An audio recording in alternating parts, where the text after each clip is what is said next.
bem-vindo a todos a mais um episódio do nosso podcast Diagnóstico Jurídico, um podcast pensado especialmente para você que é médico, para você que é profissional da saúde.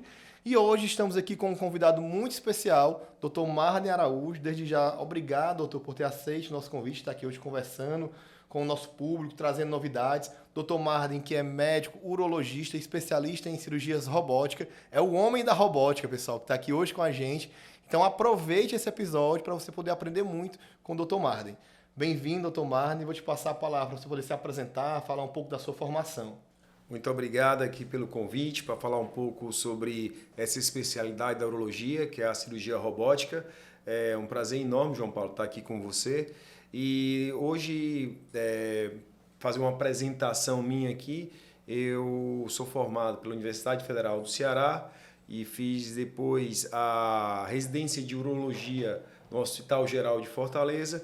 E posteriormente eu fui para a Escola Paulista, onde eu fiz o primeiro fellow do Brasil credenciado pelos Estados Unidos na Escola Paulista, tá? Que de tal maneira que era aquela cirurgia inicialmente minimamente invasiva, através dos furinhos, que a gente chama de procedimentos laparoscópicos. E a entidade lá era a Endurological Society. Após isso eu fiz a minha tese de mestrado também na Escola Paulista de Medicina, onde eu falei sobre nefrectomia laparoscópica na minha tese de mestrado, que eu fazia a redução do rim dentro da cavidade para tirar por uma incisão menor.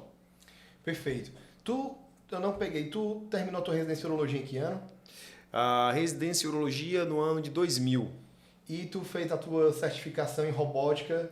Bem, a certificação em robótica, ela foi feita aproximadamente agora em 2018, tá? Porque essa certificação antigamente necessitava que você fosse indicado pelo hospital para ir fazer então essa certificação que a gente fez, no caso eu fiz em Bogotá. Doutor, o mais legal de estudo é porque quando foi certificado em robótica, já tinha quase 18 anos ali de experiência na urologia, né? Então tu hoje aproveita na robótica, obviamente, toda essa experiência que tu teve, né, na urologia para poder trabalhar e trazer o melhor terapêutico para os teus pacientes. Mas me diz uma coisa, por curiosidade, por que tu decidiu ir para a robótica? Porque eu não vejo ninguém saindo da faculdade, vou me especializar em robótica. Talvez hoje até seja dessa forma por conta da tecnologia e tudo mais. Mas qual foi a tua ideia e por que tu teve essa virada de chave para ir para a robótica? Na realidade, João Paulo, a cirurgia robótica, eu comecei a abrir os olhos para a cirurgia robótica a partir do momento que a cirurgia minimamente invasiva, como a cirurgia laparoscópica, ela já fazia parte da minha formação. Então, quando surgiu a cirurgia robótica, nada foi mais do que uma extensão da cirurgia laparoscópica. Entendi, porque a laparoscopia já foi uma grande evolução, né?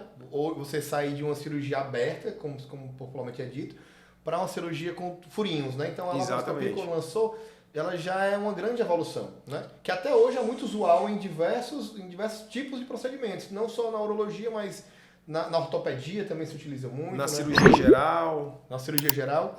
E a robótica ela veio realmente para trazer mais qualidade e mais segurança, né? A cirurgia robótica ela é mais segura do que a cirurgia tradicional? Na realidade, a cirurgia robótica ela tem algumas qualidades. A primeira qualidade da cirurgia robótica seria a visão tridimensional, que ela nos fornece uma visão assim excelente, de tal maneira que nós conseguimos identificar as estruturas melhores, tá? E conseguimos também fazer uma melhor dissecção das estruturas, principalmente dos vasos e das estruturas neurais. Tá? Que isso é de extrema importância, principalmente no câncer de próstata, onde nós fazemos a dissecção desse feixe vasculo nervoso e conseguimos então preservar a potência masculina. E também ela nos permite 7 graus de liberdade. Isso é de extrema importância porque você consegue fazer uma anastomose mais delicada, que é uma costura mais delicada dos tecidos. E com isso, nós vamos ter uma maior qualidade dessa costura, certo? E no caso dos pacientes operados por câncer de próstata, nós vamos ter uma melhor continência. Perfeito, doutor. Legal. Além do menor sangramento também e menor dor pós-operatória. Eu imagino que o pós-operatório seja muito mais tranquilo para o paciente do que outros tipos de procedimentos, né? Quais são os principais tipos de procedimentos que acontecem na cirurgia robótica? Bem, a cirurgia robótica ela pode ser utilizada desde a cirurgia geral para fazer hérnias, tá? Que se faz assistida também com robô, para fazer vesícula, pode ser utilizada na cirurgia bariátrica, mas na urologia ela é utilizada principalmente naqueles tumores renais, que são tumores renais complexos, onde a gente consegue, através da dissecção com o robô, preservar, tirar apenas o tumor e preservar o restante do rim, que é de extrema importância para a manutenção da função renal do paciente. E a cirurgia de câncer de próstata, tá? Que nós conseguimos manter o feixe vasculo-nervoso, fazer uma anastomose com a melhor qualidade e dar a ele tanto a continência como preservar a potência sexual. E também nas doenças benignas da próstata, por exemplo, pacientes que têm hiperplasia da próstata bastante grande, que não dá para fazer por via endoscópica, através da uretra, nós podemos utilizar o robô e fazer com bastante eficácia, eficiência e principalmente com menor sangramento transoperatório. Entendi, Dudu. E eu imagino que a tecnologia ela avança a cada dia e ela avança muito rápido, né? E dentro da cirurgia robótica eu também imagino que é da mesma forma. Como é que tu faz para estar acompanhando essa evolução? É estudando, é participando de congresso, ou existem cursos de atualização do robô, ou não existe nada disso? Como é que funciona essa questão da atualização da robótica hoje no Brasil?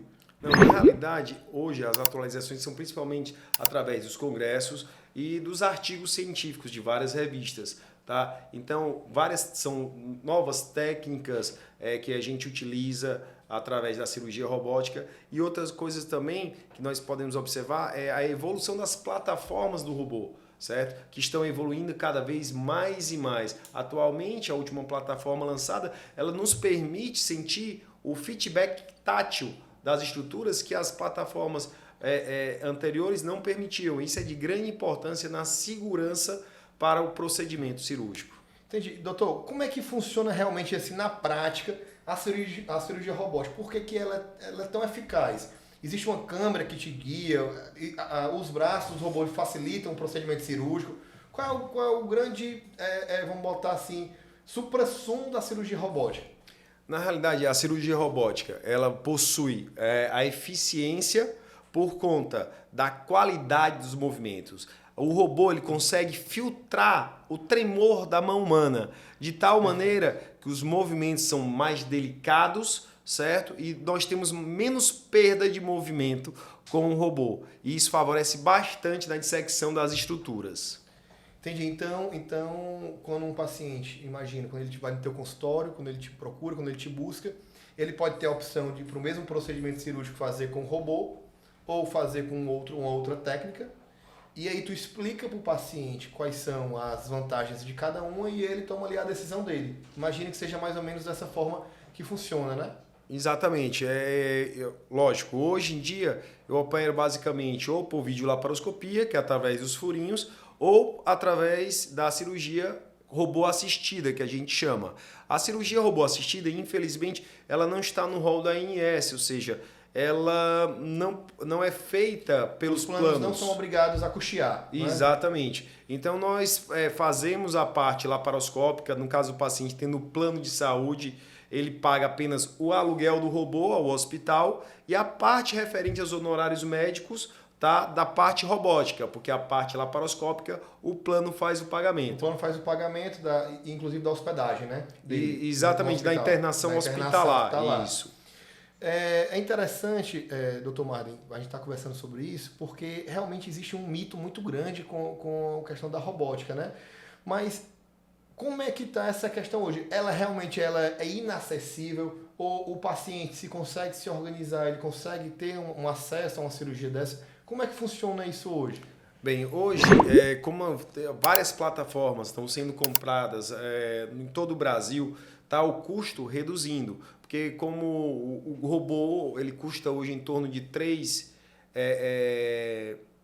milhões de dólares aproximadamente. O robô quem compra é o hospital, geralmente. A plataforma, isso. E aí tem as pinças robóticas que são instrumentos que são utilizados nos braços do robô, que são descartáveis. Elas têm uma meia-vida em torno de 10 horas, de tal maneira que quando acaba essa meia-vida, ela é descartada. Então, esses materiais, eles são caros, eles são dolarizados. Por esse motivo, às vezes, o custo fica elevado. Sendo que hoje, como está havendo muita concorrência, estão chegando vários robôs, até mesmo aqui em Fortaleza, inicialmente foi o do Monte Clínico, depois o da São Carlos, que é um robô de outra geração, vai chegar também agora, que já chegou o robô da Otoclínica, e provavelmente vai chegar um robô no Instituto do Câncer. Então, isso vai fazer com que ocorra uma concorrência e vai diminuir a taxa desse... Vai deixando mais democrático. Mais democrático, exatamente. Vai diminuir a taxa do uso do robô. Então, tudo isso para tentar agregar essa tecnologia nova no benefício do paciente.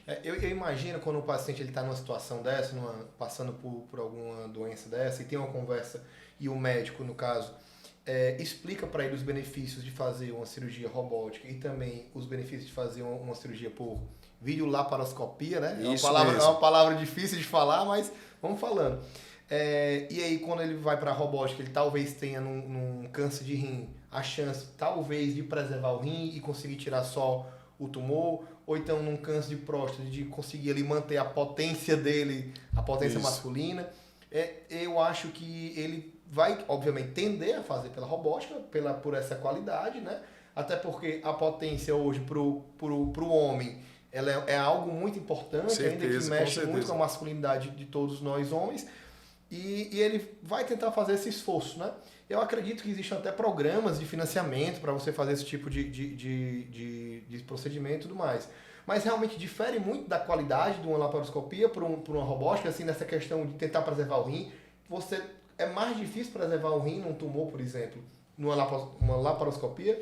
Na realidade, na cirurgia laparoscópica, você consegue fazer uma preservação também do rim através de uma nefrectomia parcial, tirando só o nódulo renal. Sendo que os tumores complexos, são aqueles tumores que estão muito próximos aos vasos do rim, naqueles tumores grandes, certo? Nesses tumores que estão muito próximos da árvore excretora, que a gente chama, que é da pelve renal, esses tumores com a laparoscopia, eles são mais difíceis de serem preservados, esses rins, certo? De tal maneira que com o robô, devido à delicadeza dos movimentos, devido à melhor dissecção das estruturas vasculares e nervosas, e principalmente no robô, o tempo de isquemia, que é o tempo que o rim ele fica clampeado para poder fazer a retirada da lesão tumoral, nesses pacientes a robótica sempre vai ser melhor, porque ele vai conseguir ter um tempo de isquemia menor,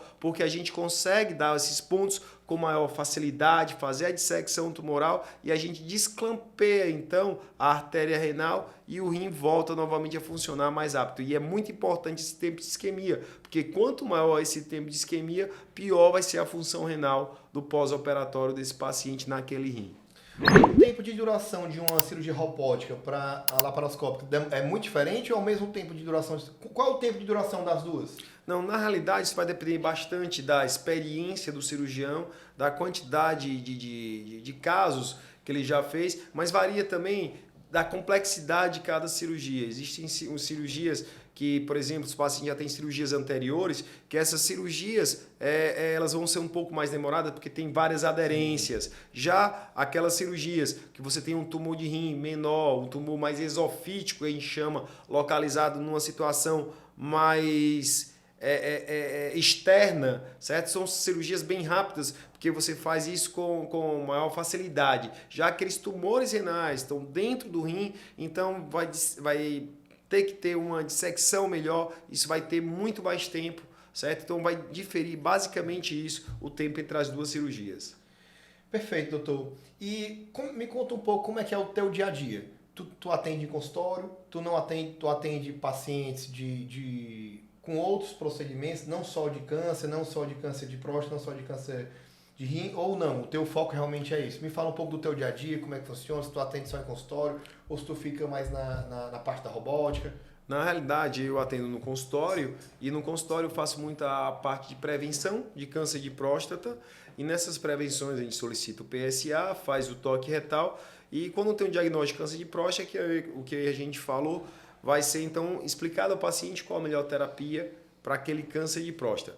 Já também eu atendo pacientes com caso de cólicas renais, que são aquela dor insuportável das costas, que o paciente sente de uma hora para outra devido aos cálculos renais. Então, esse tipo de cirurgia também faço, que é através da via do ureter, utilizando laser, sem nenhuma incisão, tá? E, basicamente, os casos de câncer de rim, que chegam ou indicados por algum colega, ou que eu diagnostico através de ultrassom de rotina, que hoje é muito importante, fazer um ultrassom anualmente para diagnosticar lesões tumorais do rim, quando estão pequenas ainda, onde você consegue preservar, tirar apenas aquele nódulo e preservar a função renal. E existe uma idade mínima que o paciente tem que começar a se preocupar em fazer essa prevenção ou não? Bem, quanto ao câncer de rim, não. Quanto ao câncer de rim, é de extrema importância fazer anualmente, certo, um exame de ultrassom, porque é um exame praticamente de triagem para o câncer de rim. Já quanto ao câncer de próstata, certo? Geralmente, se tiver algum fator na família, se tiver algum fator hereditário na família, pai, tio ou irmão que tiveram câncer de próstata com menos de 60 anos, certo? For da raça negra, certo? Também que geralmente ocorre um câncer de próstata mais precoce e é mais agressivo na raça negra, certo? A gente pede para o paciente começar a prevenção aos 45 anos, toque retal e o PSA. Já se o paciente não tiver nenhuma história familiar, geralmente a gente pede para começar aos partir dos 50 anos de idade. O PSA é muito importante, né? Muito importante. Ele detecta a alteração. Doutor, eu fiquei curioso para saber, os pacientes hoje eles já estão acostumados com a cirurgia robótica ou quando você fala que não, a gente vai fazer uma cirurgia robótica e tal, qual é a reação deles? Ou já está mais natural? Não, na realidade os pacientes hoje já chegam, quando chegam com câncer diagnosticado, câncer de próstata, câncer de rim, eles já chegam para você, doutor, eu ouvi falar sobre a cirurgia robótica, eu queria fazer esse tipo de cirurgia, porque hoje a mídia já mostra isso bastante, hoje quando você entra no YouTube tem vários relatos de casos de cirurgia robótica e tudo mais, então o paciente já chega ali querendo realmente, porque sabe as vantagens da cirurgia robótica. Eu acho que também os próprios colegas, né, que devem estar atendendo, colegas médicos que atenderam previamente esse paciente, te indicam, né, já falam um pouco das vantagens da cirurgia robótica. Acredito que deve vir muita indicação, até porque, como a gente está falando aqui em Fortaleza, a cirurgia robótica chegou em 2014. A tua certificação é de 2018, então tu já tem uma boa experiência, nós estamos em 2024. Então, acredito que vários colegas já devem estar te indicando e os pacientes já devem estar chegando a essa indicação. E os colegas acabam falando mais ali, preliminarmente, o que seria essa cirurgia robótica e as vantagens dela, né? Com certeza. Os colegas eles sempre encaminham os pacientes que muitas vezes estão com PSA elevado e aí para eu fazer um diagnóstico, tá? E às vezes os pacientes, os colegas pedem um ultrassom, vê um tumor no rim e já fazem a indicação para o meu consultório, porque já sabe que eu faço a cirurgia robótica, então eles já mandam já direcionado os pacientes. Doutor, quais são os desafios para um urologista ou para um residente em urologia que quer ir para a robótica hoje? Quais são os desafios que tu acha que esse médico vai enfrentar? Bem, inicialmente a certificação de cirurgia robótica era um pouco complicada. A gente dependia que o hospital onde tinha um robô lhe mandasse fazer a certificação. Hoje, que foi o teu caso, né? Exatamente. Então hoje está bem liberal, tá? Hoje você tem vários cursos, tem curso no Sírio, tem curso no Einstein, tá? Tem cursos de certificação em vários hospitais, onde o residente pode tentar fazer essa certificação e após essa certificação ele vai passar então por um período que a gente chama de proctoria, onde ele vai ter um médico que tem mais de 50 casos, que vai estar do lado dele, assessorando durante as primeiras 20 cirurgias. Então ele faz a certificação, né? Ele tem que ser urologista primeiro. Isso. Né? Para fazer esse tipo de... A certificação em cirurgia do trato urinário. Pronto. E aí ele faz essa certificação. Depois dessa certificação, ele vai ser acompanhado por algum médico urologista que tem essa certificação e tem mais de 50 cirurgias. Isso. Durante as 20 primeiras cirurgias dele. Isso. E depois dessas 20 primeiras ele está liberado para fazer a cirurgia robótica de forma tranquila e adequada. Perfeito. A cirurgia robótica é algo que veio para ficar, né? A medicina ela evolui muito rápido, né? Mas quais são os desafios da cirurgia robótica na tua visão? Quais são os próximos desafios da cirurgia robótica? Principalmente eu vejo é a questão do custo, principalmente para se tornar acessível à grande maioria da população, porque infelizmente hoje o custo operacional de uma cirurgia robótica, quando o paciente vai ter que pagar a taxa, que é o aluguel do robô, mais a parte de honorários médicos, ela fica realmente um custo um pouco elevado. Isso dificulta o acesso da maior parte da população, certo? Imagina quando não tem plano de saúde para fazer a parte da internação. Então esse custo aumenta demais. Então a primeira coisa é redução desses custos para que a cirurgia robótica ela possa fazer parte também da população em geral. Quais são os mitos e os equívocos da cirurgia robótica? Eu imagino que deva ter diversos mitos da cirurgia robótica. Na realidade, o principal mito é, doutor, o robô não tem perigo de fazer nada de errado. Na realidade, não é o robô que opera. Na realidade, o robô ele é controlado pelos meus movimentos. Só para você ter ideia, no robô existe um infravermelho que quando você coloca no console o rosto, quando você tira o rosto do console, automaticamente as pinças travam.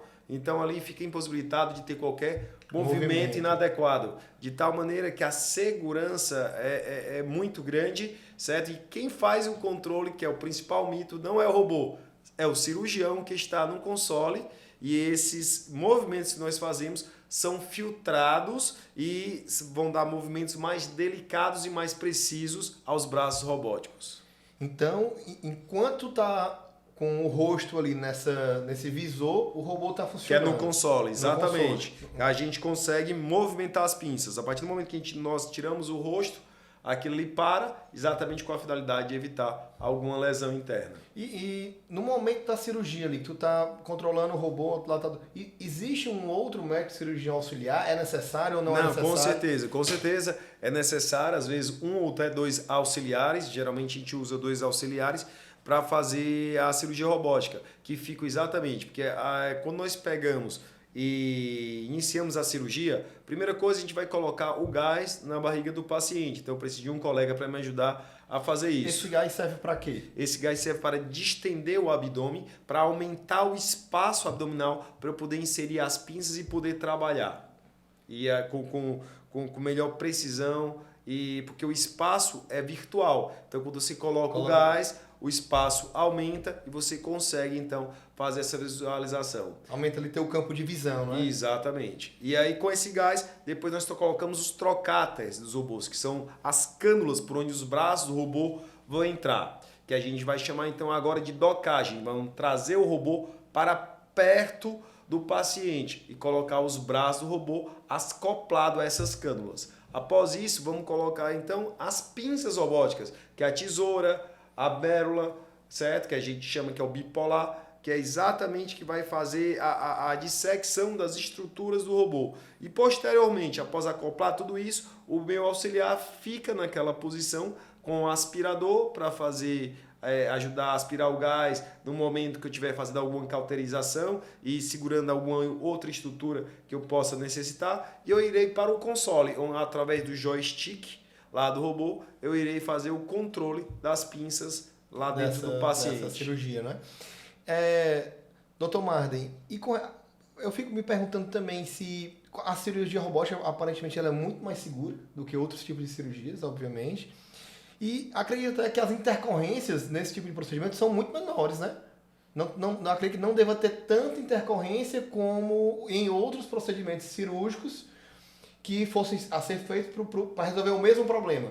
Como é que existem esses dados?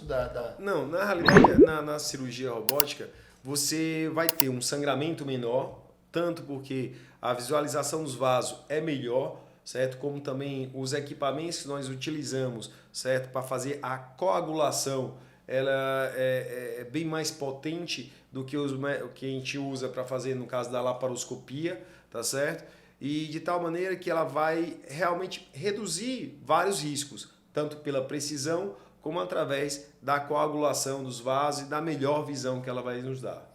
Entendi, perfeito. E indo um pouco mais para essa parte da gestão da tua clínica, né, no teu dia a dia ali.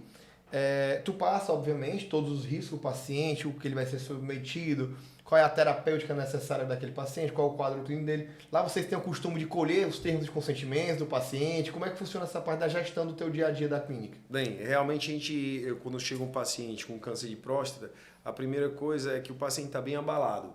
Então você tem que ter todo o cuidado quando você for falar da patologia para ele, tanto do câncer de próstata como do câncer de rim, tentando mostrar que aquilo ali está numa fase inicial, tentando mostrar que aquilo ali tem cura, tá? Certo? E precisa ser tratado da forma adequada. Após isso, então, nós vamos mostrar para ele quais os procedimentos que podem ser feitos para aquilo ali, porque pode ser desde uma cirurgia até mesmo uma radioterapia, dependendo, num caso do câncer de próstata, tá?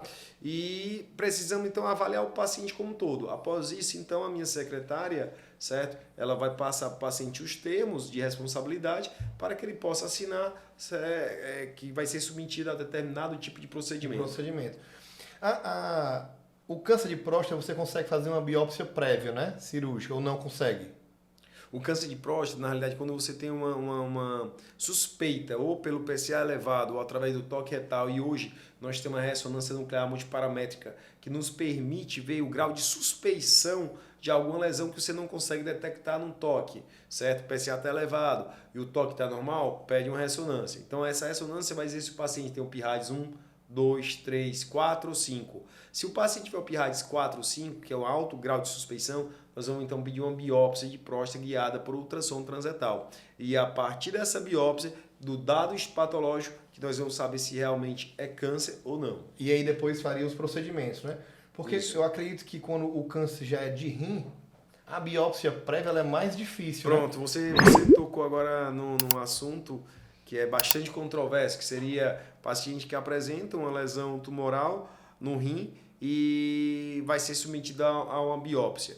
Existem alguns casos, quando eu tenho uma suspeita que aquele tumor no rim seja benigno, como um angiomilipoma, quando ele apresentar a presença de gordura dentro do tumor, ou quando a gente ficar suspeitando que o tumor seja um oncocitoma, alguns colegas pedem para fazer uma biópsia renal antes de fazer o procedimento. Mas geralmente a gente não faz biópsias. O diagnóstico seria mais por imagem. Exatamente. Né? O diagnóstico do tumor renal é feito por imagem. Fez um ultrassom, tem uma lesão nodular. Você fez a tomografia, captou contraste acima de 20 unidades de Hounsfield, que a gente chama. Então, assim, geralmente isso aí, até que se prove o contrário, é um tumor maligno do rim. Tá? A não ser quando tem alguma dúvida, capte pouco contraste, certo? Ou então tenha muita gordura dentro daquela lesão, é que a gente pode então solicitar que faça uma biópsia. Essa biópsia geralmente é feita guiada por tomografia computadorizada, para tentar tirar a nossa dúvida, para não submeter o paciente a um procedimento cirúrgico.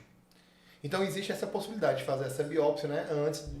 Porque eu acredito que a biópsia no rim, o rim é um órgão de um pouco mais difícil acesso. Isso, né? Isso. E aí você acaba, para fazer a biópsia, tem que, não sei como é que funciona hoje, mas eu já vi em alguns outros casos, que chegou aqui no escritório, que essa biópsia poderia colocar o paciente em risco. Isso. Na realidade, o rim ele é um órgão, está retroperitoneal. Então ele está localizado na parte de trás, o intestino não está na frente. Sendo que alguns tumores, dependendo da localização, você vai conseguir uma porta na tomografia para funcionar exatamente em cima daquela lesão, sem risco nenhum de pegar nenhuma estrutura vital do paciente. Lógico, existe um risco de sangramento, porque o rim é uma estrutura muito vascularizada, mas o paciente tem que ser informado sobre esse risco também. Perfeito. E aí, depois dessa biópsia, dessa análise, que entraria o que a gente estava conversando até agora, que do procedimento cirúrgico adequado para aquele tipo de lesão. Aquele paciente, né? Dr. Marden, e me conta um pouco mais das tuas expectativas para o futuro da robótica. Bem, eu espero que com a chegada de outras plataformas de robô aqui no Brasil, ela se torne um procedimento bem mais popularizado, que nós podemos usar tanto na clínica particular, como também com o convênio, como também com o público em geral, certo? Porque desse modo nós vamos conseguir dar uma cirurgia com maior eficiência, uma cirurgia com menor dor pós-operatória para o paciente, com a recuperação bem mais rápida. Eu acredito que com a robótica se popularizando, que eu acho que a tendência, daqui a 10 anos já vai estar em outra situação, Daqui a pouco os pacientes já vão estar podendo fazer esses procedimentos via operadoras de plano de saúde. Não tenho dúvidas que isso vai acontecer, não é? Porque com a democratização dos procedimentos, vai chegando outras plataformas em outros hospitais, vai barateando, né? A questão da livre concorrência, da democracia, né? Isso é muito bom para todos nós, para toda a população, para a sociedade como um todo, né? Ter acesso a esse tipo de tecnologia e a esse tipo de procedimento. Dr. Marden, mais uma vez, estamos chegando ao fim do nosso podcast. Muito obrigado por ter aceito nosso convite. Estou aqui à disposição. Esse é o nosso 4º episódio. Daqui a um ano eu quero te receber aqui de novo para a gente saber como é que vai estar a robótica daqui a um ano, né? E o que precisar, conte com a gente. Estamos aqui 100% à disposição para você. Tá ótimo, João Paulo. Muito obrigado pelo convite. E com certeza, daqui a um ano que você me chamar, voltarei aqui novamente com todo prazer. Muito obrigado. E para os nossos ouvintes, doutor, te encontrar no Instagram, marcar uma consulta, como é que eles fazem para te achar? É através de Dr. Marden Araújo, tá?